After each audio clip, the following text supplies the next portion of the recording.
Disclaimer: the views and opinions expressed on this podcast are those of the individual guests or creators and do not necessarily represent the views of their employers, business partners, affiliates, or advertisers.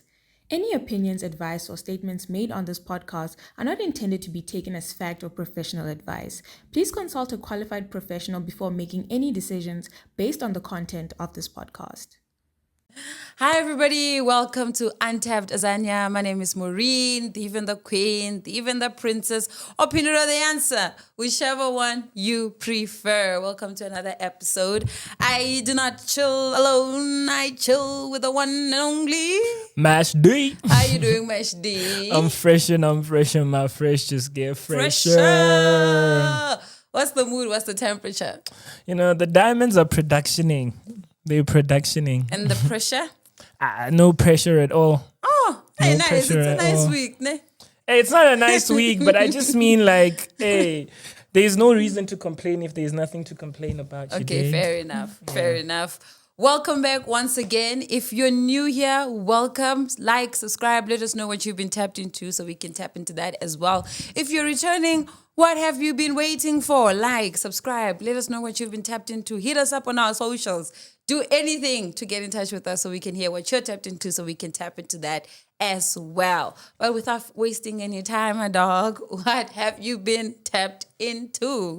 I think we should just kick it off with like the fact that it's Autism Awareness Month. Yep. We have a lot of chats, funny chats, interesting chats, deep chats about autism. So yeah, I think it's like important that we just shine light on the fact that it's Autism Awareness Month. Yeah. I think it's a great time humanistically, just given that like people are more willing to engage about it. I even saw this billboard on Rivonia Road of a school. I think it's off now, but I saw it like a few weeks ago, of a school that's literally for neurodivergent kids. Something along the lines of Bridge School or the Bridge School. So that was so interesting to me, you know, because I think it's important that people with different I don't want to use the word struggles, but people with like great superpowers to have a space where they can thrive, you know.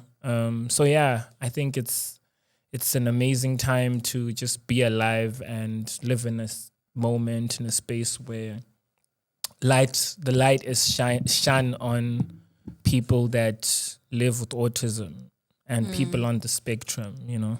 So yeah, that's what I've been tapped into. What are your thoughts on that? That's an interesting one because personally, I think like what you mentioned about it being a great time for people because we are at a place where we can recognize it, like it's recognizable. There's awareness around it. People know what's out there. And it's not as like boo-hoo scary as it was a couple of years ago. And I think my chat on that is really about the older people because honestly, I believe this with everything in me that some of our aunts and uncles and grandparents and our mothers, our fathers struggled with autism. They were just not diagnosed. And people labeled it all sorts of things, you know? Yeah. And had it been that people know what it is, maybe they would have handled it a little bit differently. And the fact that, personally, I don't know a word in Chivenda or in many African languages that speaks specifically to autism, right? Or just general, like, conditions that deal with, like, that affect your mental health, right? Or just how you view the world and how you perceive the world, right? I don't know words that describe those things. And therefore, I think about our parents, our uncles, and they didn't have words to, like, Describe whatever it is yeah. that could have been happening. Except to just say, oh no, this person is weird, or this person or it's perceived like It's really you're just like actually it's making being me think negative. of the whole discourse around like people that had dementia. And like, Yes. imagine like you wake up at someone else's His house, house. and then it's like, hey, here's a witch. Death sentence. So I mean, in as much as there's great conversations being had about it, being had on it, I still feel like there's still a long way to go. There is. Because even just that generation, and as much as there are people that suffered from it, I still feel like the older generation still don't understand it. I feel like they still look at it like some kind of flu that a kid has, and It must it's just dude, go away. I've had plenty of conversations with people diagnosed with ADHD, for example, and it's like it's very difficult conversations that they've had or they've tried to have with their parents or their loved ones or their friends, and it's like they have a hard time being understood.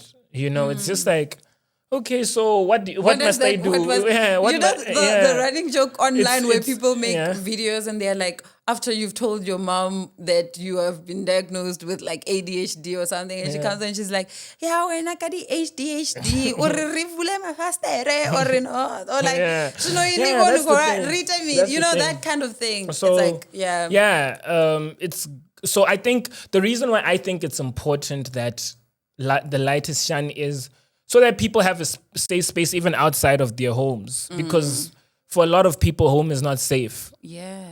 So Yeah. I think Yeah. that's And for a very long time, for as long as we have known, it's like people don't have safe spaces at home, especially if they are different and they view the world in a very different way than what anyone who's like neurotypical kind of views it. Like it's almost like you're supposed to see it this way, and if you're not seeing it this way, something is wrong with you without the acknowledgement of maybe you just see it differently. But in general, I actually think it's a life thing. Like I feel like as people, we're very quick to judge things that we're not like that are not normal to us. Like something could be completely normal in a different country, in a different province, in a different space. But as soon as it comes into our space, before we are like, hold on, why do we do this? Or like, what does it mean? what does it mean? We're like, ew, that's terrible. Like, why would you do that? Even there's a term,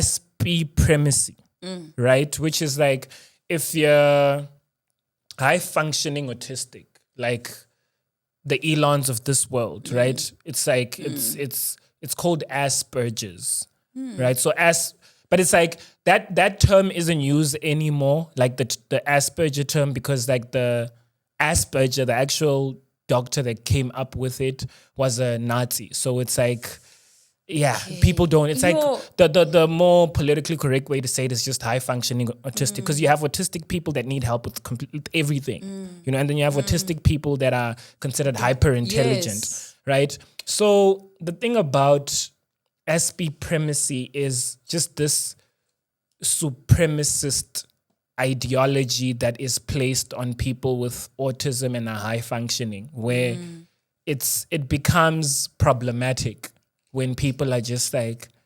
hey, that's an autist, in the same way like an artist, and it's like they're put on a pedestal. It's the whole term around it is called supremacy, where it actually creates a big problem. Like it creates an actual big problem where even if you look at someone like Elon, you recognize how hard of a time even people in his circles have with actually acknowledging his wrongs. It's like the Silicon Valley Club will not. It's just like one person who will say, bro, like one. Other than that, nobody's because no one is perfect. You get me? Yeah. But you'll never hear the people that are in close proximity to him outlining some of his flaws. So it's like that I feel like comes back to the whole supremacy chat, where it's like there's this pedestal where certain autistic individuals are placed on, and it's very problematic. Yeah, but like actually what you're saying is actually making me think of something when you said like the term came from like somebody who was a Nazi, right? And I think there's probably a lot of conversations that happen in spaces where I'm not in that around this, but I think we also need to talk about like inventions that come up because of like wars or like hate or like that come from like we are so inventive. Like we come up with like if you think about medication, some of this medication was created like where there was a war and they wanted things to numb the pain. Certain things were created. Preservatives for food were created so that when you're out there isn't like stuff that you don't have the same utensils you would have at home, so you want to keep the food longer, so they come up with preservatives so that they're able to keep the food longer while they're out. And like it's like when like this thing that fuels us, you could possibly create from a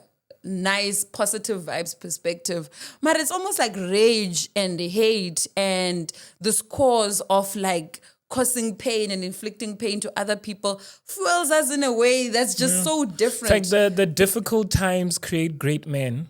Hey, Mara, But like, yeah. Like we come up with all this like guns. Like we spoke about this in like one of the previous episodes of like that's like the way it works, like the mechanism of that thing. You don't need to charge like, it. You don't need to charge it. It doesn't need electricity. It will kill people. That's like one of the greatest inventions in terms of like how it functions. Imagine all that energy invested in like killing people. Yeah. But I mean like imagine the other side where we invest that energy in good things.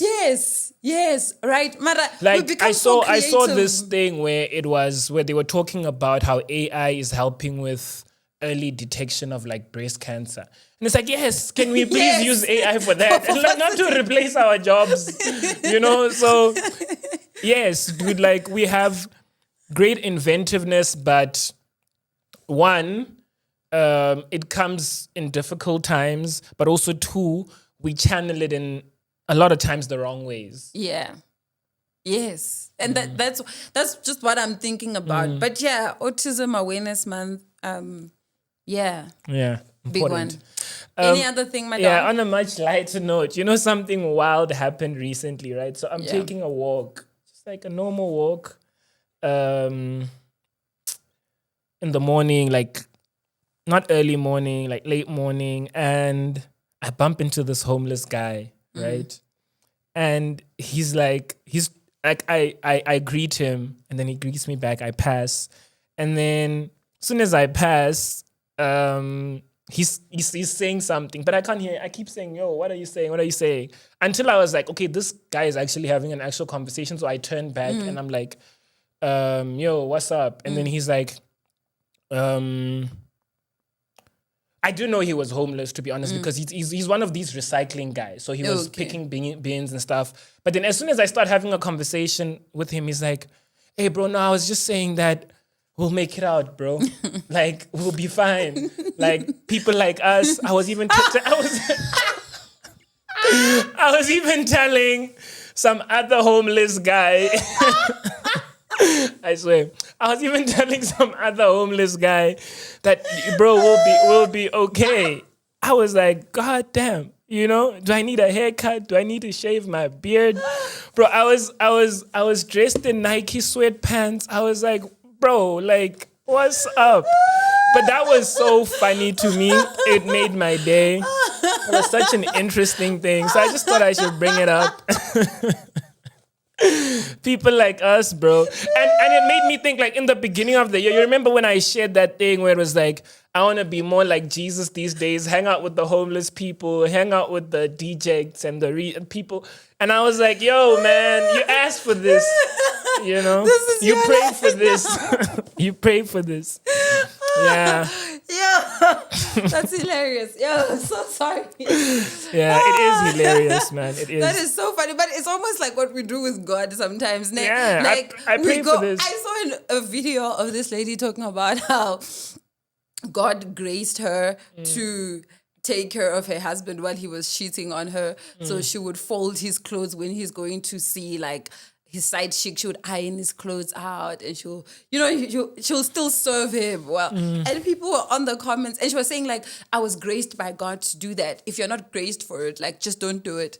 What killed me was like the comments, bro, because it was exactly the same. It was like, people are like, God is like out there looking at the situation like, why am I in it? Like, Yeah.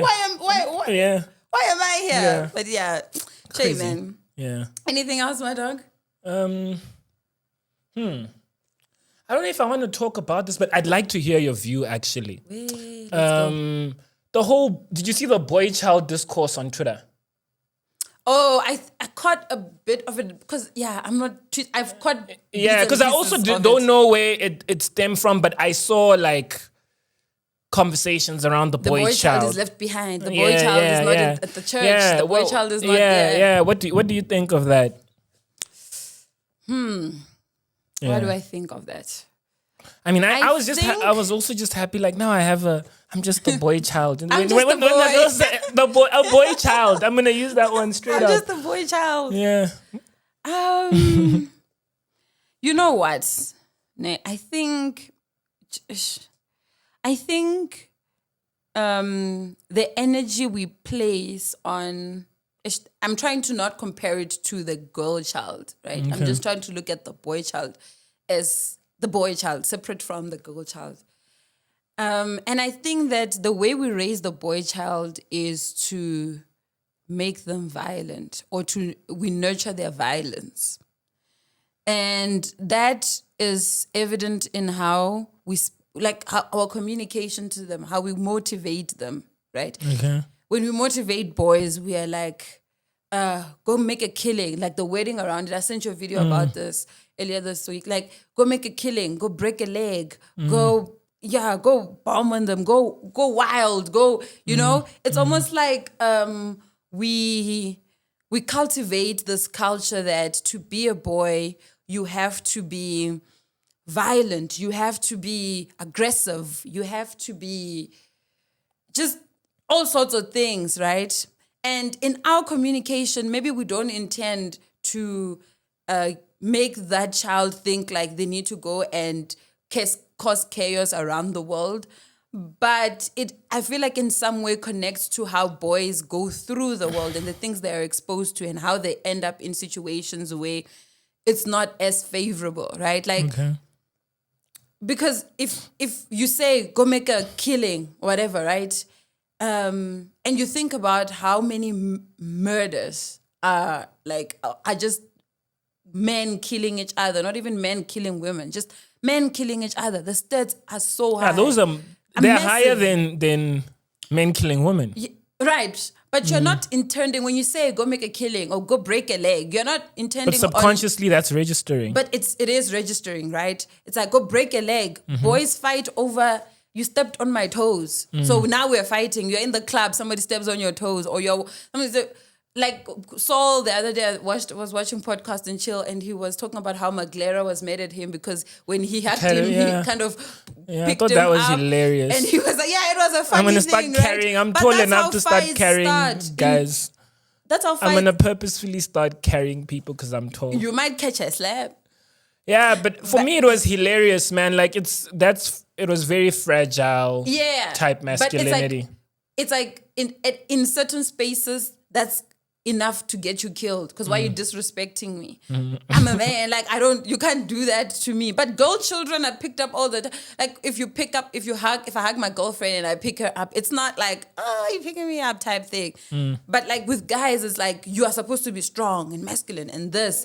And those things that we say without consciously thinking that is registering as don't go to school, don't do this, it somehow leads to that. Because if the strongest guy at school like disrupts classes, smokes drugs, is terrorizing the teachers, that's the guy that's considered like, yeah, that's the dude, like that's the man, right? What are the other kids, the boy children that are around that person who's considered a man for doing those things supposed to think? And it's like, as a society, we need to rethink how we communicate, essentially, even in the smallest things. Yo, what you just said is making me think about how like that speaks to like who boys are essentially inspired by, right? Like I was having a heated. I feel like it even turned into an argument, but it was a while ago, about how the existence of an Andrew Tate was inevitable, right? And it's because like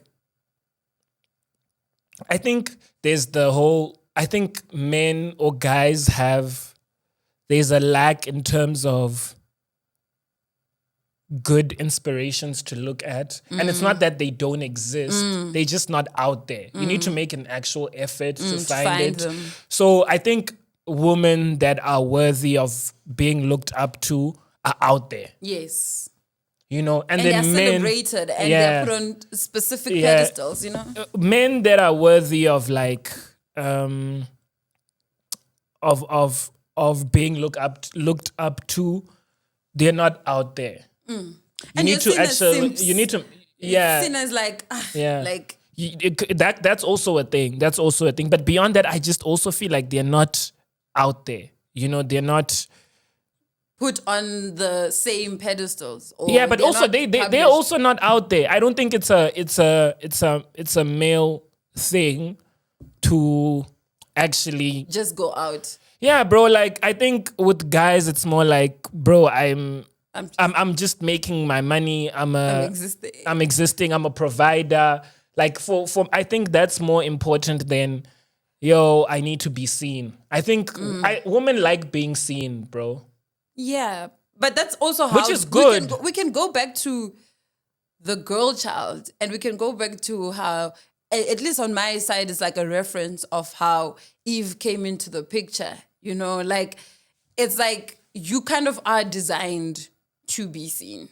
Okay. And so it like just in how you show up in the world, you are to be seen. Okay. You get what I'm saying? Yeah, I hear you. And it's not to say, and I think what you're saying is almost as if because of something similar to that, men have kind of been on the background, and the guys that have been put on the forefront, the good man or the guy that's like worth looking up to, is at the back just doing his thing, just focusing on his thing.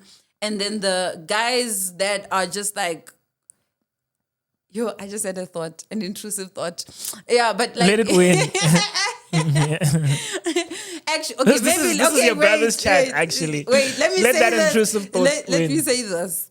It's like the guys that are what you're saying, providers that like are worth looking up to. They're in the backseat just doing their thing, right? And they do not have the intention to be seen or to be out there. But actually, if you look at the behavior of like the man that's being respected, or who actually goes out and demands respect, like, yeah, you will respect me aggressively, and is respected even through fear. And maybe it's not through a perspective of, I respect you because you are like worth the respect, but I'm scared of you, so I kind of have to give you this respect. Is, for me, thinking about it, is like almost acting like what a woman would act like as their normal, like character, like as a woman, as I said in my mind. Who would you say is the female version of Andrew Tate? Oh, there's that lady. I don't know her name. Candace that goes Owens. Out, no, not Candace. She's a white lady, and she goes out and talks about. Hey, I say it as she talks about women, and she's like, women are worth like their worth is based on their virginity. It's based on how they carry themselves, Okay. and they need to be pure and clean, and like just like have this thoughts that are just like they're not sexual beings. They're like they must just be like, you know, I don't know. I don't know her name. I forgot her name.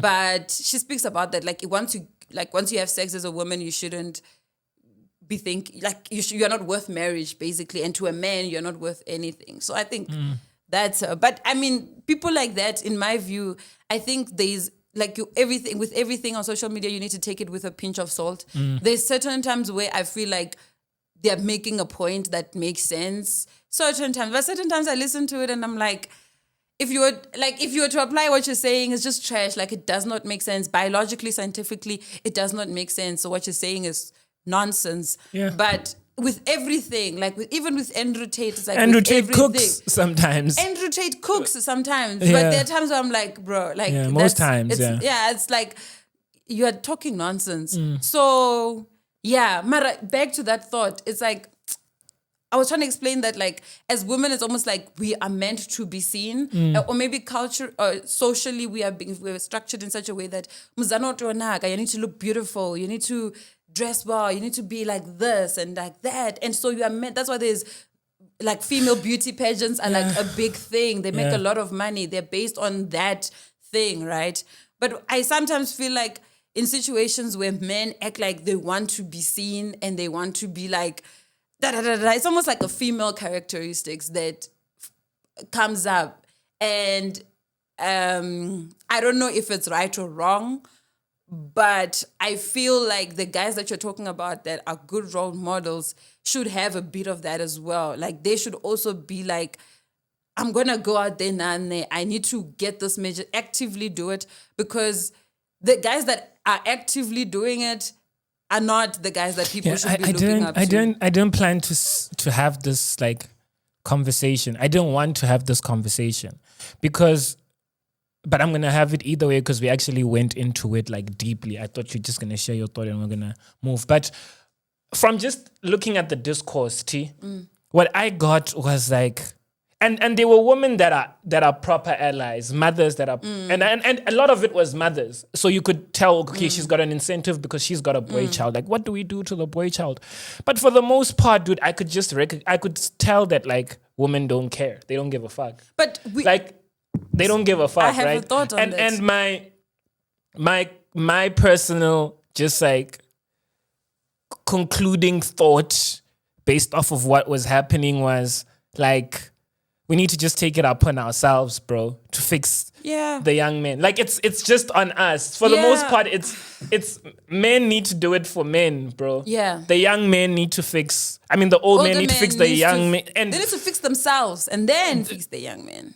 I think amongst our peers, it's a more difficult job, but it is possible. But I think the greater focus should be like young men. I mean, men, older men, young men. I saw someone create a site for something like bring a boy child to work or something. Nice. I think that's a great idea, but I like that that's what's being done by men for other men, because you don't think we like women like it's 2 out of 10. Let me say this, every 10 women that have a perspective on it, they're just like, no, it's not our responsibility.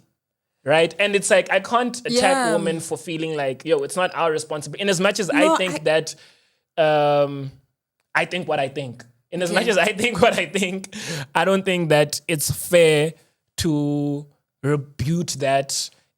I'm just better off making an effort to make the young men around me better. Yo, man, like, as a society, I think when it comes to things like that, we don't hold women accountable.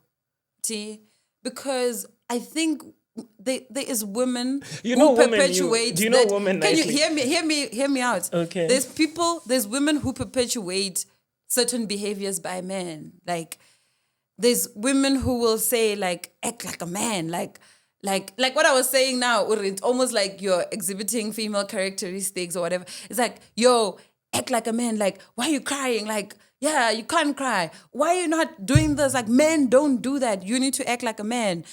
We don't talk about how many boys who had their first sexual encounters with older women. That's a big thing. I've had a lot of. I mean, YG has a song recently, and like YG is considered gangster in the rap scene, but it's like when someone that gangster is able to now come out and say, yo, this is my experience, it speaks to like how much guys hold back on it. And it's also something that is romanticized. Like if I come out and I'm like, yo, my aunt's friend actually, stepped with me when I was 12 and she was 34. It's like, oh my God, it's like, it's something that's romanticized, right? So it's also like, even if you have that chat, that's what I'm saying, like, do you know women? Because even if you have that chat, that like the data is contorted because more women are, by virtue of just how society is structured, going to come out. Yeah. So it's like... Yeah. But personally, like, I think it is a societal thing that we have to deal with. I do not like this idea that, like, that's why I said I don't want to compare it to, I don't want to say the boy child versus the female child or the girl child, because I think both of these courses can exist at the same time. They don't have to exist in silos or separately, or if we're raising up this one, the other one should not exist. Because I think we have left the boy child behind, and it is us as a society. It's not just men that have left the boy child behind. It's us as a society. We have neglected the boy child. That's why I'm saying, like, for me, what I'm getting from the sentiment, the overall sentiment is that women are clearly saying, loudly saying, it's not a societal problem, it's a man problem. Yeah, but that's also like saying GBV is like, and the way, or femicide is like a female problem, is not a societal problem. And at the core of that, that's wrong. It's a societal problem. So both these issues, that's what I'm saying. The whole thing of saying girl child, boy child, and we do the like a comparison to see, like, I feel like it's a waste of time for me. It's backward, yeah. It's so backward. We need to be thinking, this is a situation we have right now. The boy child is not at the school. The boy child is not at the university. The boy child is not at work, is not in executive positions, or I don't know, whatever it is. The black boy child specifically is out there dealing with gangsterism at the township and is supposed to get out of that situation by some bootstrap that we don't know where. You see, when I say, from. like, it also goes there. It also goes as far as the executive roles, where I say, dude, it's on us. It's like, we need to create the kind of company where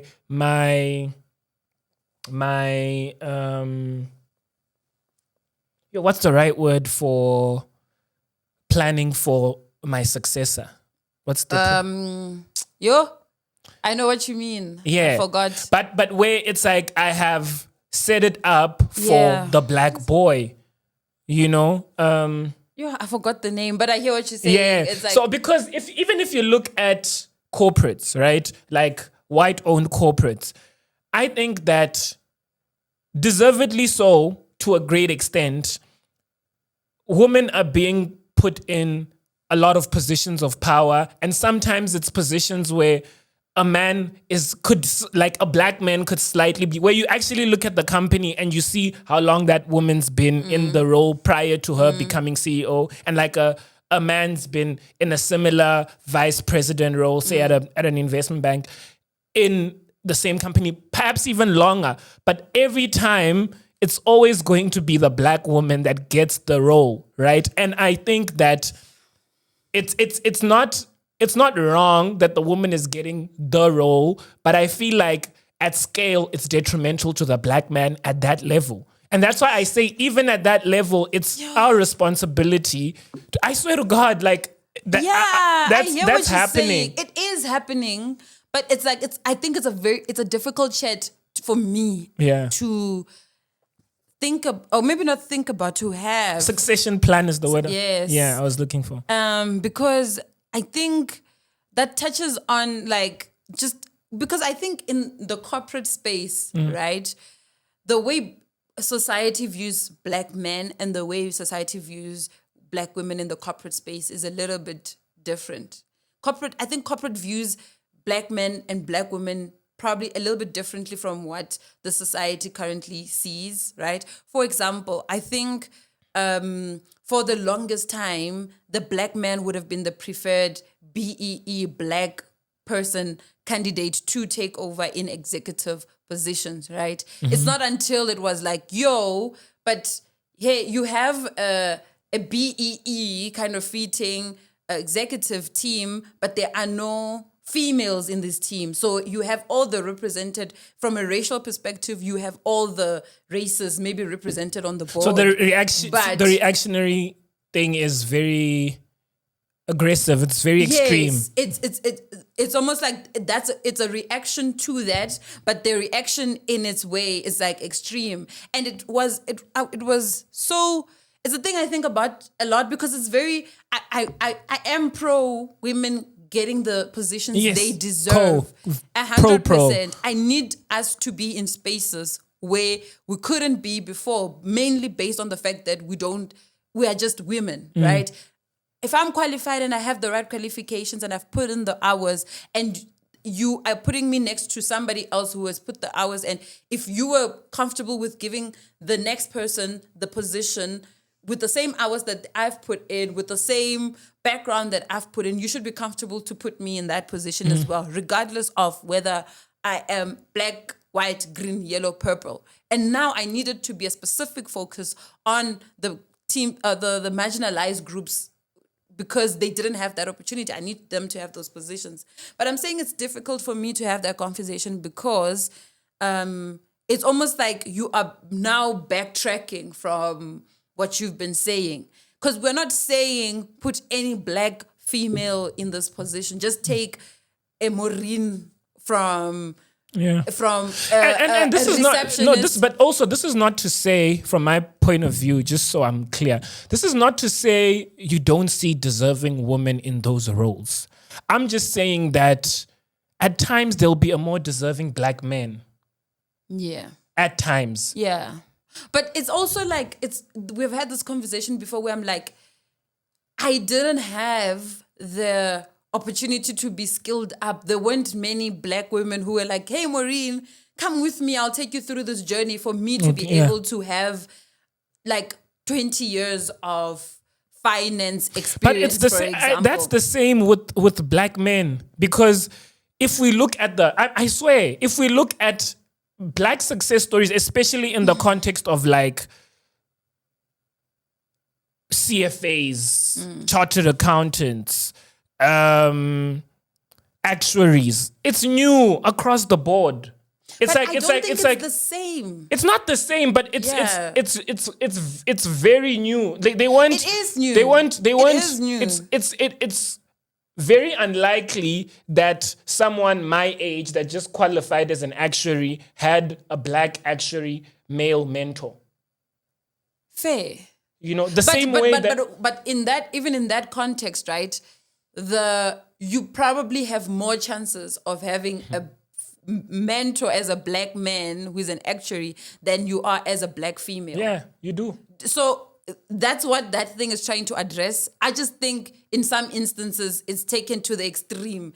It's like they take mutu munga na munga just so that they fit the whole category. That's my point. Yeah, you're right. That's my point. But it's difficult to have that conversation because you have to make it crystal clear that you're not saying deserving people shouldn't get the positions or preference should be given to a specific person just because they are a black man. Is to say, hold on. No, preference should be given to black people. But I think affirmative action matters. I think that they're layered. The conversations are layered. But yes, when it gets there, there's the conversation. Deserving black people, and you need to have the succession planning and the skills development to equip the people to take up. It's unfair for you to put a Maureen one day as the CEO of the biggest bank in the world who doesn't have the experience. It's unfair to me. Whatever thing you're trying to prove, you're actually proving the opposite because I'm not competent. You have not developed me enough for me to, and you're not even possibly providing but you the also structures see that around me. You also see that happen where something is about to go bust. They purposefully put a black woman there so that when it does go bust, do you know what that reminds me of? Like, I'm sure you've seen this, the Blue Origin first female, I think since 1963, thing that went to place with a space with Katy Perry, some Gail King, I think, a bunch of other people. And there's a lady there. Obviously somebody who has aerospace experience. It's a lady that I've been following, Aisha Bowe, I think. I've been following her for a while. Everybody in there has different stories on how they got to be in that flight. And there's a whole different conversations of how, it was just an 11-minute thing. Oh, you didn't pass the Carmen line. They did pass the Carmen line. They spent 11 minutes, whatever the conversations around that is. But another layered conversation in that was people being like, how did Katy Perry get to go to space? How did Gail King get to go to space, right? And I think it's things like that as a person who's looking from semi-inside of the thing. It's like,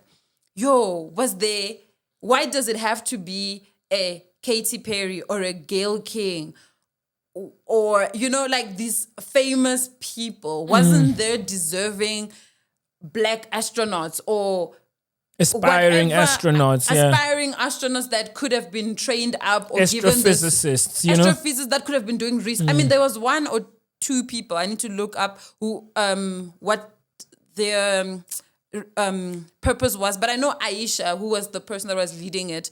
She was there for research. She was there. She had a mission of what she wanted to get out of the trip, right? It wasn't necessarily her going for tourism purposes, né? But I think that as being like a landmark thing that you do, and you specifically putting people in the media space to make it more popular, to make it more out there. I felt somewhat uneasy about it because I felt like in some way there is an opportunity that we missed in developing someone who's aspiring, who's in that space already, that could have used that in such a beneficial Could have even way. pushed them so much more in terms of what they're already trying to do. Yeah. What they were able to get from a research perspective, right? And maybe the marketing that should have been done shouldn't have been that. Could have been much better marketing than just getting a Katy Perry. Because I think you did it in some way, insinuates that you're doing it on purpose so that people can talk about it and say, oh, Gayle King, oh, Katy Perry, how are they getting into space? Whereas you could have channeled that marketing in a much more positive way, in a much more impactful way, right? So it's those kind of conversations, although I'm happy that this landmark thing happened, right? It's 6 women who went to space. This is like the first time in however many years. It's also has this thing where it's like, but like you're forcing me to challenge or to think about the people that you could have been on that space, because you've made it explicitly clear how you have chosen certain people to be part of that project, you know? So it's things like that. It's like, we're not saying choose a random person to be part of this big project. I certainly do not want to find myself at an engineering firm being some specialist that I have never done before. It's like actors having to, like, people that actually can act having to compete with someone simply because they have a lot of followers and they're on famous. Yeah, it's unfair. Yeah, but it's unfair. We need to respect people's professions. I think it has the opposite effect, and that's why it makes me mad. I think it has the opposite effect in that instead of us celebrating this landmark thing that has happened, right? Instead of us celebrating that, now we have a gripe over who actually went. Right. The first black CEO female black CEO of a bank, maybe, right? We were supposed to be celebrating something like that. Mara, you have chosen a Maureen who is in plumbing or who is in whatever field that is not related and does not have experience in that field. You're forcing people to actually question that person's qualifications and question that person's competence for that role when you could have done it properly, when you could have had a proper succession plan, a proper structure around the person that gets to succeed and have them actually get them at their highest potentials. Zones of competence, get somebody who's in their zone of competence in that field and give them what they deserve. I don't think it's complicated as how it's being made to be complicated currently. I hear you. You know? But yeah. Yeah, what have you been tapped into? Yo, we've just went on like a whole shaft. But anyway, Jordan Peterson, bruh. Like, you watched that interview with? Man, like at some point, guys, no, man. I actually commented on that interview because I was like, because I was even bothered by. You see, when I say I like watching conversations like that and seeing the comment section, because you had a lot of black pick-me's, bro. Like, dude, do you not know your history? I was looking through the comment section and I was like, are these people paid? Like, I was so mad. I was bothered, bro.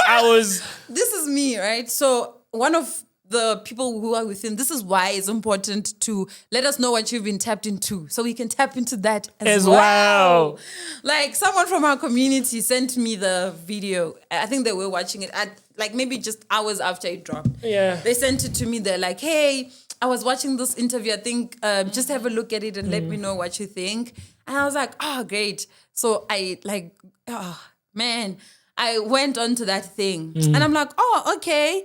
It's Jordan Peterson. I mean, like I said, with all these people, I also really like that about you. Like, because the thing is, it's so important to, you're not going to become better by consistently tapping into things that you just generally, or people you just generally agree with. Yeah. You actually become better by still manning your own Yes, perspective. go to the extreme and then try and see if you can. Yeah.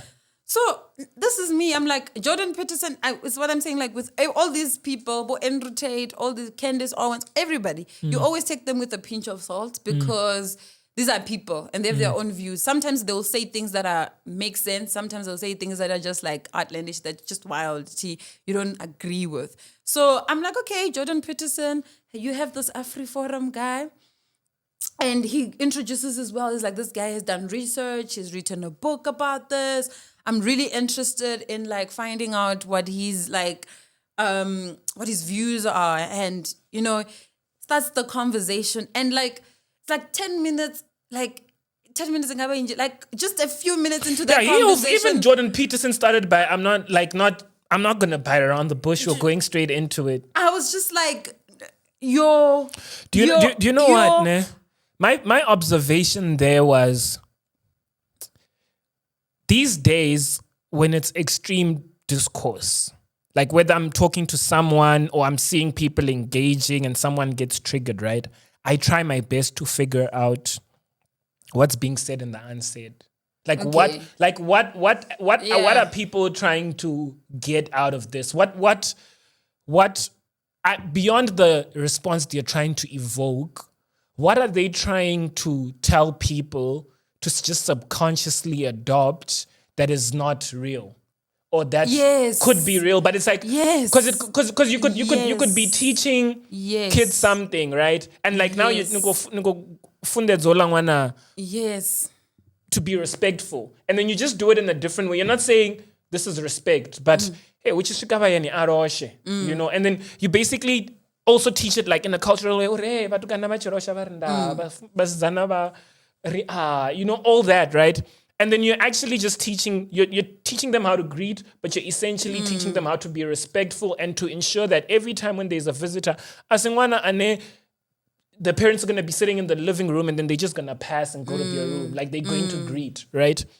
So for me, the unsaid there was trying to paint this narrative that Africans are as murderous as Europeans.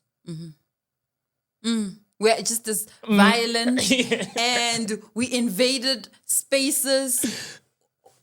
Somebody broke it down. Like to the extent that Europeans do it. That's the thing. Like not Uri, it's different. Like to the extent, and in some context, we are worse. Yes.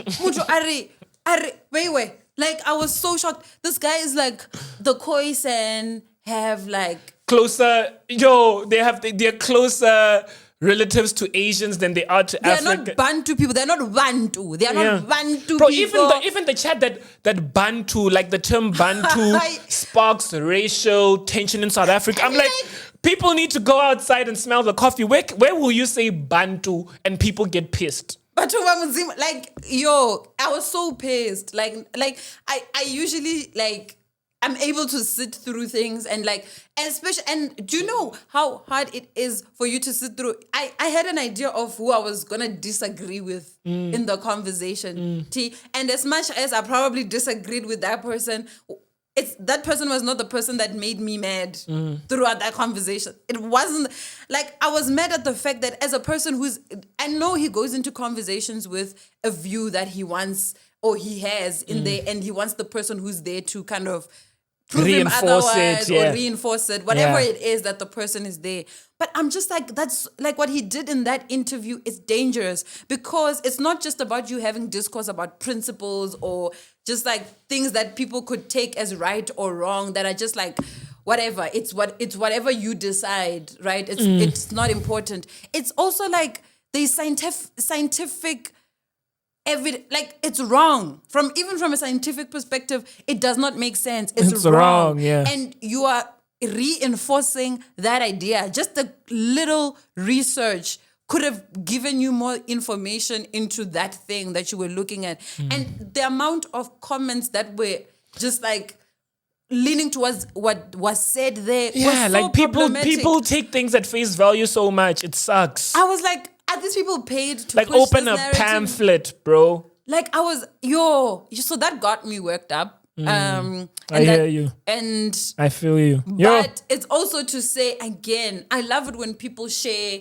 things that they've been tapped into with me, because it's like it could be the worst, like it could be something that I totally disagree with, but I'm willing to I want to sit through and actually hear what the other person is saying about, even though I disagree with what you're saying. I actually would like to hear, what do you think, and how did you come up with that conclusion? It doesn't make sense to me. Does part of what you're saying make sense to me? But that was a difficult conversation to sit through, Shame. It was very challenging for me to sit through that.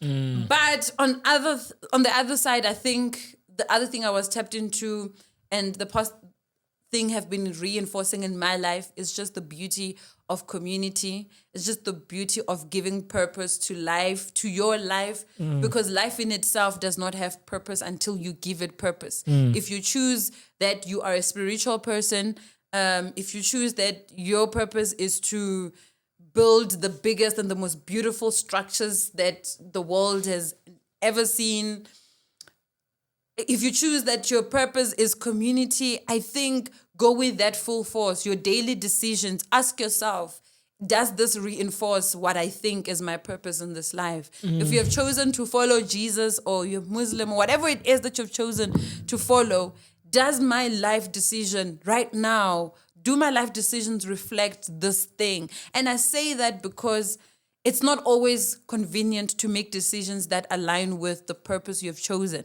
And unfortunately, when it comes to purpose, or fortunately or unfortunately, when it comes to purpose, it actually does not matter how you feel. Your feelings change tomorrow. Purpose doesn't. And so it's important to do the things that are uncomfortable if they align with your purpose, even if they're unpopular, even if they hurt, even if they mean that you lose a couple of friends or you lose a few relationships. If they align with your purpose, Be the sacrificial lamb. Yeah. do it. It's important. There's the reason I exist today, and I exist in the way that I do, and I'm able to articulate myself in the way that I am able to, or even be weird in how I articulate myself, is because there's people that have done it before, and I've seen, maybe they have not done it in a great scale, but I've interacted with somebody and they were just so free, and they were just okay with articulating how they feel. They were okay with still manning conversations, and that had gave me permission to do what I do, even in the smallest ways. But that person probably would never know that they did that to me in that moment, right? And so it's important that you do that. Do it. Someone's actually inspired, like also just gets that. It's like you could potentially inject life into so many people by Yes. just being purposeful. Yes. I And hear that. somebody's life does not care about your feelings for the day. For Or the you know something I moment. was thinking of, which is actually in line with that recently. I thought about this deeply. Like it's one of those things that my day just ended up being me having this discourse in my head about it, was people pleasing, right? I can't remember if I just saw something that sparked a thought, but I was just thinking about how I've been called out for people pleasing, right? By friends, like, hey dude, like people are gonna take advantage of you because 1, 2, 3. And I could hear it, but I could never come to a conclusion of like, does this really mean anything? But what I got to recently, the epiphany I got was, it doesn't matter. You know, it doesn't matter, because I could person please, right? And they could take advantage of it, right? And even if they do take advantage of it, I was being genuine, right? Because if I take it to heart and being of service to people is part of my purpose, then if I take it to heart, then I don't move to the next person like with the genuineness of just taking them as they are. I move on to the next person with the thought of, hey, people pleasing is detrimental. Because for me, it's not, I'm not person pleasing. I'm just being myself. I'm an empath. You know, I'm just conditioned to like that's how my code is. So like I'm not going to purposefully create a bug in my code that is going to create this detrimental experience with other people that have nothing to do with the other person that took advantage of me. It's actually, dude, it's like So even on the other end, like, because I thought about this deeply, even on the other end with the person that maybe would feel like they took advantage of me or they took advantage of someone else that pleased them, it's like you can't take advantage of someone that was genuinely doing something out of the goodness of their heart. Like, bruh, nothing that is done with good intention goes away just like that. My thing is this, like, and there's so many situations where I look back and the reason actually that I thought about community was because of something like that, where I was rethinking something that I did, and I was thinking to myself, Uri, was that the right decision to make? Right? Did that person take advantage of me in that situation? Was I just like gullible? Because I think people have told me that before. Uri Morin, you're so trusting. Oh, you believe people. Oh, you're this. Like, how could you do that? And I have in so many ways tried to not be so trusting, so giving, so this and that, to the point that like, if I was trusting to a person, I'm gonna go back and think, Uri, was I true trusting in that moment? Shouldn't I have done that? But now I'm realizing, Uri, bro, what you're saying, ajnandaba, it does not matter. Don't disrupt your metrics because of just one incidents or two incidences or just 3 people. There's probably 10 other people that you have impacted so positively that probably you don't even know about. Mara, they look at you and they're like, yo, Mesh, like, yo, I do this because Mesh once said to me, oh, Mesh once did this for me, even when it wasn't convenient for him, even when it was not comfortable for him. And it goes back to the thing, Yori, love in its essence is not self-seeking. Love in its essence, it literally strips you of yourself. Like it's not, I feel embarrassed right now. Your embarrassment doesn't matter if somebody's life needs to be saved. Your embarrassment doesn't matter if somebody's life is about to change for the good because you did something that you were embarrassed of. What if you had the opportunity to give Nelson Mandela a cup of water or a glass of water, but you didn't know Nelson Mandela was Nelson Mandela? Okay, maybe that's a weird example. No, that's true. What if Jesus was to come up to you and you didn't know it was Jesus, but you didn't give Jesus water because Mesh has hurt you, Maureen has hurt you? Like, in the great scheme of How things... How many times has something been bestowed upon you by God and you took advantage of it? Misused people. Somebody was placed in your life to put in ideas. There's a sermon by Sarah Jakes Robert, T.D. Jakes' daughter, where she talks about now won't let me go. And she talks about the story of Jesus when he went to Passover with his parents when he was 12. And he disappeared. When they were leaving, he disappeared and they couldn't find him. They went back to get him. When they asked him, they're like, hey, we're supposed to be leaving, dog. He's like, why are you looking for me? Don't you know I'm supposed to be about my father's business? And after that, they take Jesus back home with them. And she's like, hey, there's people that are assigned. They don't know what it is to be you. They don't know what it is to be Jesus. But they've been assigned to take care of Jesus until he begins his ministry. And they don't understand what he's feeling. He probably identifies with the high priests because of the purpose that is placed inside of him. It resonates with what he's here to do on earth, but it's not his time yet. It's not ready yet, right? And so when they pull him back, even though they don't understand the purpose that is inside of him, his talent, his gift, his whatever that he's been given, they may not understand it at that point, but they've been assigned to protect him until it is time to get out. Same thing. You could be in a place where you feel so talented, so gifted, and the place you're in does not reflect your talent, does not reflect who you are. But there's people who are placed in there to keep you there because there's things that you need to learn. Similarly, at certain times you're supposed to give off your love. You're supposed to give off certain things of yourself that are going to be misused, that are going to be misplaced, that are not going to be used appropriately in the way that you think. But it's because of that person has been placed to bestow a certain purpose, to bestow a certain idea, to revive a certain feeling into you. And so if you move around the world thinking, Uri, yeah, I can't be authentically myself. I can't be used. I can't be this. I can't be that. You might miss those things. And I guess that's the mystery of life. You don't know. You don't. Yeah. But anyway, question of the week, sir. So I actually reached out to our good friend Pearl. Hey, because I wasn't thinking about any questions, to be honest. So I was like, hey, let me reach out and ask, what's a question that you would have wanted or would want to ask us if you had the opportunity to? And she hit me with two. And the first one is, have you learned anything surprising through your podcasting journey?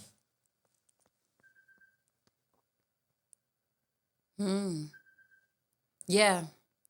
I think for me, I have this idea, Yuri. My mind is always working and I always have ideas and I can't stick to the same idea for very long. So I worry about starting things because in my mind, I will just like leave it there. I will not complete it. You'll drop the ball, I will not finish it. It's important for me to finish things. Like I like, because if I don't finish, I beat myself up about it. I'm like, I started this thing. I should have finished it. I need to, So I think with the pod, my fear was that I was scared that I would start this pod and have this community of people that watch this pod every week and then just randomly one day not do it or just not be consistent with it. And I think I've surprised myself in that I've been able to show up consistently in that. And I think it does more for my brain than I could ever imagine because it's proof. It's actually proof to myself on a weekly basis, second weekly basis that, hey, you are able to show up for things. You are able to see things to completion. So, yeah, I think that's kind of what I've learned. And you? I think some very similar in that, like for me, I think I've learned that I think I had a view that it would be difficult and it's not that difficult. You get me? Like, and maybe it could have been difficult if it was set up differently. If we were like maybe the creative freedom that we've given ourselves, maybe the fact that it's just us doing this. But for me, it's a lot easier than I thought. So I learned how easy podcasting is, but I guess it's easy for me or for us. Yeah, and because it's a setup that we've created to work for us, I guess. We're not like employed to do something like this. Yes. And the last one was, how does your background influence your podcasting style? Everything. Yeah. Everything. And when you think background, like it's actually open-ended. Do you think professional or life or? I think everything. Okay. I think how I was brought up. I think radio. I think TV. I think work that I do. I think all of it I bring here because in so many, even if it's things that I didn't like, I'm trying not to do the things I don't like here.